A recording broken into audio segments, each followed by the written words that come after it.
Sir अंबर enterprises, इसको देखिए numbers का रिएक्शन है, हालांकि नंबर्स उतने खराब नहीं है जितना बाजार मान के चल रहा था, लेकिन रिएक्शन काफ़ी शार्प आता हुआ दिखा है अंबर एंटरप्राइजेस में। नंबर्स आपके सामने चलते हुए दिख जाएंगे आपको। सर क्या करें, काफ़ी अच्छे वॉल्यूम्स के साथ आज हम देख रहे हैं कि स्टॉक में एक्टिविटी बन रही है। All time high breakout fail sweep सब बन गया है, लिक्विडेशन स्टार्ट हो गई है। आज एग्रेसिव लिक्विडेशन है। 50 वीक मूविंग एवरेज से बाउंस बैक कर रहा है। 7100 था, वहां से बाउंस बैक कर रहा है, बट आज नहीं तो कल, कल नहीं तो परसों तोड़ देगा। और लिक्विडेशन के दो टारगेट बनते हैं, 6120, 5400।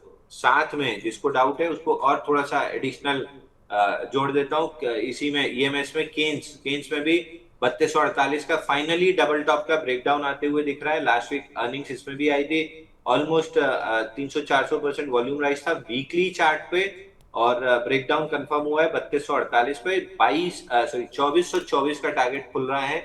तो यहाँ पे भी लंबी 30% की डाउन साइड है, वहां पे भी डाउन साइड दिख रही है। फाइनली इन सब के बड़े पापा डिक्सन यहाँ पे भी मिड ऑफ द रेंज से ब्रेकआउट, मतलब mid of the range fail होती हुई दिख रही है। तो lower end of the range 9835 खुल रही है। और अगर दोनों नालायक बेटे अगर ब्रेकडाउन देते हैं तो पापा जी भी नीचे ही जाएंगे। और नीचे के टारगेट पुराने 17400 से हम डिस्कस करते आ रहे हैं।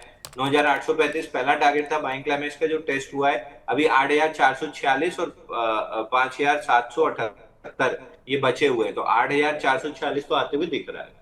8440, 46। 46, ठीक है, ओके। सर केईसी इंटरनेशनल, वैसे अगर देखेंगे ना FY26 से बेसिस पर जो पूरा साल है, रिकॉर्ड नंबर्स आए हैं। नंबर्स, रेवेन्यूज देखिए, मुनाफा देखिए, ऑर्डर इनटेक देखिए, लेकिन Q4 के नंबर्स में थोड़ी डिसअपॉइंटमेंट आ गई, जिस वजह से हम देख रहे हैं कि स्टॉक में रिएक्शन नेगेटिव साइड पर दिख रहा है। इसमें क्या करें सर?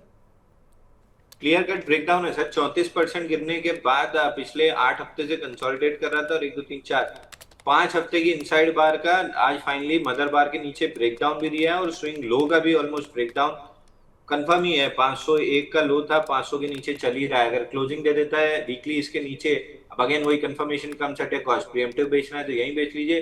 कंफर्मेशन के लिए आपको थोड़ा सा या तो नीचे मिलेगा या ऊपर मिलेगा, बट दोनों केस में 437 पहला टारगेट दिख रहा है नीचे का। और 437 अगर नहीं बचा पाया तो 322, 322 खुल जाएगा। तो 437 और अभी के लिए पकड़िए, अगर नहीं बचा तो 322। ठीक है। SJVN देखिए सर, आज इसमें भी नंबर्स का रिएक्शन है, हालांकि Q4 FY26 में इनके जो रेवेन्यू है वो ट्रिपल हुए हैं। एक इनका सर बक्सर का रेवेन्यू रिकग्निशन शुरू हुआ, जिस वजह से रेवेन्यू इतने बड़े हैं, लेकिन जो लॉस है वो 118 करोड़ रुपए का आया है। घटकर आया है लॉस, लेकिन बाजार ने नंबर्स को पसंद नहीं किया। थोड़ा मूड माहौल भी ऐसा है, सेंटीमेंट भी खराब है, 6.5% नीचे है सर। SJVN में क्या करें? सर एचजेवीएन मैंने बार बार बोला था 80 रुपए में बेच के निकल जाइएगा। 50 वीक मूविंग एवरेज वहीं पे है, और ना सिर्फ 50 वीक मूविंग एवरेज वहीं पे है, बल्कि वीकली ऑर्डर ब्लॉक भी 79 से 83 के बीच में, प्रिसाइज लेवल बता दे रहा हूँ, 79.05 से लेके 82.93 इसके बीच में। और एग्जैक्ट हाई और शूटिंग स्टार दोनों 27 अप्रैल को बना था 83 रुपए का। बेच देना चाहिए था, नहीं बेचा है। तो इमीडिएट सपोर्ट 69.95 यानी 70 रुपए का है। 70 रुपए तोड़ने के बाद वापस से 61 रुपए जो बाइंग क्लाइमेक्स का दूसरा तीसरा टारगेट था वो आ जाएगा, और उसके बाद 51 रुपए आ जाएगा। तो इन सब स्टॉक से थोड़ा सा दूरी बनाएंगे तो ज्यादा अच्छा रहेगा। दूरी बना के रखिए, वो ज़्यादा बेटर है। अच्छा सर, IGL को लेकर एक खबर आई है आज, इन्होंने फिर से कीमतें बढ़ा दी हैं। 2 दिन में 2 बार हुआ है, 17 मई से फिर से कीमतें 1 रुपये बढ़ गई। हालांकि बाजार एक्सपेक्ट कर रहा था कि 11 रुपये पर किलो के आसपास का CNG प्राइस में हाइक आएगा, उतना नहीं आया सर। ATGL ने भी प्राइजेस में कुछ 2 रुपये से ज़्यादा की बढ़ोतरी की है।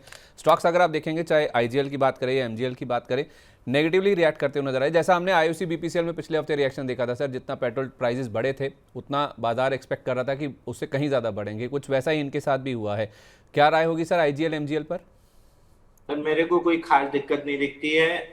Sorry, from IOC HPCL BPCL prospective मेरे को खास दिक्कत नहीं दिख रही है। डिप्स पे एक्यूमुलेट करना है, ट्रेडर दूर रहें, इन्वेस्टर्स डिप पे एक्यूमुलेट करें। जिस तरीके से मैं डिप पे रिलायंस एक्यूमुलेट करते जा रहा हूँ, आज सुबह भी मैंने जैसे प्रीवियस वीक लो स्वीप हुआ रिलायंस बाई किया है, तो डिप्स पे एक्यूमुलेट कीजिए। बाकी गैस वाले शेयरों से दूर रहिए।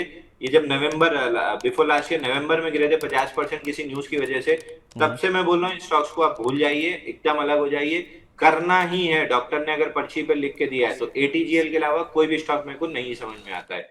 तो दैट बीइंग सेड, मैं एटीजीएल छोड़ के किसी में भी इंटरेस्टेड नहीं हूँ। एटीजीएल जरूर मेरे को 720 रुपए जाते हुए दिख रहा है। 620 के नीचे चल रहा है, इसलिए मैं थोड़ा सा हाथ रोके हूँ। 620 के ऊपर टिकने लगे तो फिर मैं लॉन्ग करना स्टार्ट कर दूंगा एटीजीएल में। 620 के ऊपर, चलिए ठीक है। 621, सॉरी 620 नहीं, 621।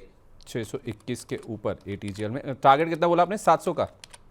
बिल्कुल सर, 700 रुपए का। ठीक है, ओके। कुछ वॉल्यूम्स वाले और स्टॉक्स की बात करूँ तो सर एक जी शिपिंग देखिए, आज एचसीआई भी काफ़ी अच्छा चल रहा है। शिपिंग वाले स्टॉक्स में बहुत अच्छा रुझान बन रहा है सर, आज 500% का वॉल्यूम राइज है जी शिपिंग में, 1700 का लेवल आ गया सर, आप क्या करें? सर देखिए, सुबह ही एक सवाल आया था जिसपे एससीआई में मैंने लंबा डिस्कशन किया था कि 11 मई को ऑल टाइम हाई स्वीप करके टाइट रेंज बना रहा है 5 दिन से। अगर तो 303 306 टूटा तो फिर लंबी लिक्विडेशन आएगी, लेकिन मुझे स्ट्रॉन्ग गट फील है कि ये स्टॉक सेकंड अटेम्प्ट मारने जाएंगे। तो जैसे ही एससीआई 362 के ऊपर जाए आप बाई कर सकते हैं, 399 मिल जाएगा। वहीं जी शिपिंग में जो फ्राइडे को शूटिंग स्टार बना था और वॉल्यूम राइज था, ऑलमोस्ट 10 मिलियन का वॉल्यूम था, 1440% वॉल्यूम राइज था, उसका हाई क्रॉस हो गया। तो ये एफएनओ में है क्या जी शिपिंग, एक बार देखना। नहीं है, एफएनओ में नहीं है। वीक लॉन्ग से एलिमिनेट हुए हैं सर, स्ट्रॉन्गर हैंड्स वापस से एक्यूमुलेशन स्टार्ट किया है। यहाँ से 1640 रुपए का क्लोजिंग स्टॉप लॉस लगा लीजिए। अगर ये इसी तरीके से खिंचा, आज भी 1171% वॉल्यूम राइज है, 9.7 मिलियन, कल का वॉल्यूम ऑलमोस्ट क्रॉस होने वाला है। अगर क्रॉस हो जाता है, जो कि लगभग होगा ही, अभी कितना है, 2 ही घंटा हुआ है ट्रेड खुले हुए, तो होगा पार। अगर पार होता है तो फिर मान के चलिए कि 1900 रुपए तक ये स्टॉक जा सकता है। तो खोने के लिए आपके पास 60 रुपए हैं, पाने के लिए आपके पास 200 रुपए हैं। रिस्क मैनेजमेंट, क्वांटिटी कैलकुलेटर, ये आपके हाथ में, क्योंकि मोबाइल का बटन आपके हाथ में, आपको दबाना है।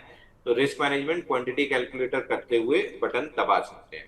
एक आखिरी सवाल आपसे सर, पीएफसी आरईसी इनके मर्जर की तैयारी शुरू हो गई है। जो इनके सीएमडी हैं उनको बोर्ड ने कह दिया है, पीएफसी के सीएमडी ने, कि आप प्रेसिडेंट से अर्जी डाल दीजिए, अप्लाई कर दीजिए इसके मर्जर के लिए। रेशो जो है वो एक जो वैल्यूअर हैं वो तय किए गए हैं, वो यहाँ पे निर्धारित करेंगे। सर पीएफसी आरईसी के स्टॉक में क्या करना चाहिए इस मर्जर के एंटिसिपेशन में? देखिए, मतलब एक तो मेरे को एफडी करने वाले लोग पसंद नहीं है। मतलब अगर बाजार आपको साल में 10 मौके भी आपको 6% के दे देता है तो आप 60% रिटर्न निकाल लेते हैं। तो 6% एफडी करने वाले मुझे नहीं समझ में आते, अनलेस कि आप सीनियर सिटीजन है, बुजुर्ग हैं, आप कैपिटल पे रिस्क नहीं ले सकते, तब तो बिल्कुल मैं मना करूंगा कि आप बाजार में मत आइए, आप एफडी ही कीजिए, जो मैं जनरली रिटायर्ड लोगों को सलाह देता हूँ। तो मैं एक तो एफडी करने वाले लोगों को पसंद नहीं करता, उसमें ये कंडीशन अप्लाई है, सीनियर सिटीजन उसमें एक्सक्लूड होते हैं। अगर आप रिस्क टेकर हैं और उम्र आपके फेवर में है तो आपको एफडी नहीं करनी चाहिए। दूसरा, अगर आप बाजार में आ ही गए हैं तो आपको ये बाइंग क्लाइमेक्स वाले स्टॉक्स को भूल जाना चाहिए। आप तो नहीं थे, ए भाई बुक दे दे, आप तो नहीं थे, लेकिन मैंने थर्सडे फ्राइडे भी बताया था कि अभी बाजार गिर रहा है, मैं कोने में बैठ के ये किताब पढ़ रहा हूँ जो मैंने वापस से ऑर्डर की, मतलब लड़का आया है इंटर्न, इसको ऑर्डर कराइए कि भैया सिर्फ ये किताब पढ़ लो, how to make money in stock, ये इंडियन एडिशन, ये काले गोले में लिखा है इंडियन एडिशन, इसका पेज नंबर 144 पढ़ के खोल लीजिए और पढ़ लीजिए। कोई दिन आपके पास टाइम रहेगा तो मैं ही पढ़ा दूंगा। पेज 149 पे ये लिखा है व्हाट इज ओवरहेड सप्लाई। अगर आप ये ओवरहेड सप्लाई पढ़ लेंगे तो ये आरईसी, पीएफसी, एसजेवीएन, इन पे सवाल पूछना बंद कर देंगे। मतलब आपको तो पूछना ही पड़ेगा, मजबूरी है, क्योंकि आता है दर्शकों का, दर्शक सवाल पूछना बंद कर देंगे। चलिए फिलहाल के लिए आरईसी पीएफसी 420 रुपए अगर तोड़ता है तो पैटर्न का ब्रेकआउट फेल हो जाएगा। वैसे भी पैटर्न अपना टारगेट कंप्लीट कर चुका है, लिक्विडेशन स्टार्ट होगा और वापस से 325 रुपए की तरफ पीएफसी बढ़ जाएगा। सेम इज विद आरईसी, अब तो दोनों मर्ज होने वाले हैं। आरईसी ज्यादा रिलेटिवली वीक है, बाउंस बैक भी छोटा था, फेलियर भी काफी शार्प है। पीएफसी गिरेगा तो आरईसी भी गिर जाएगा। चलिए, बहुत शुक्रिया आपका sir, thank you so much अपना कीमती समय देने के लिए। जिन जिन स्टॉक्स को लेकर बातचीत हुई उनमें कोई डिस्क्लेमर सर?